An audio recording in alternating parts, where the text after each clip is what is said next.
大家好，我是季风医生，今天给大家讲几个病例。第一个病例呢是河南许昌的一个李女士，今年呢65岁了，她的主要的表现是间断的打嗝，也就是嗳气，有5年多了。最近半年呢又出现了一个咳嗽，咳嗽多在晚上睡觉的时候出现，特别是右侧卧位，所以呢她经常呢半坐着睡。在郑州某个医院呢做 CT 呢，发现有肺部的结节，用了一些的止咳药，没有丝毫的缓解。后来又到了我们医院的呼吸科进一步检查，在这个呼吸科做了一个一氧化的一个呼气实验，数值只有7，排除了过敏性支气管炎，肺功能也没有明显的异常。后来呼吸科的医生呢，就是怀疑胃食管反流，让病人到我们门诊呢做胃反流的一些专科的检查。因为在慢性咳嗽里边，胃反流是第一大病因，而且通过胃反流的监测也证实了反流，而且它的咳嗽和反流有关系。之前它也有消化道症状，嗳气其实一种不典型的一种胃反流的表现，气体反流。胃镜没有发现问题，但是我们通过胃反流的专科检查，测压测酸，发现了器质性的问题，食管裂孔疝。这种食管裂孔疝只有通过腹腔镜的微创手术把疝解决了，它的反流才能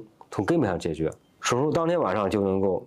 平躺的入睡了。第二天查房的时候呢，病人和家属都非常的激动，一晚上睡了个安稳觉，再也没有出现咳嗽。从这个病例呢，就可以认识到很多的慢性咳嗽、肺部的炎症的结节和反流是有关系的。这个首先呢，慢性咳嗽很长时间了，一直不缓解。第二点呢，咳嗽呢几个特点，一个是没有痰，没有痰呢说明它不是气道的问题，气道的引起炎症一般都会有痰，而胃反流引起的咳嗽呢有个特点和体位有关系，特殊体位下容易诱发反流，它就引起相应的一些症状包括咳嗽。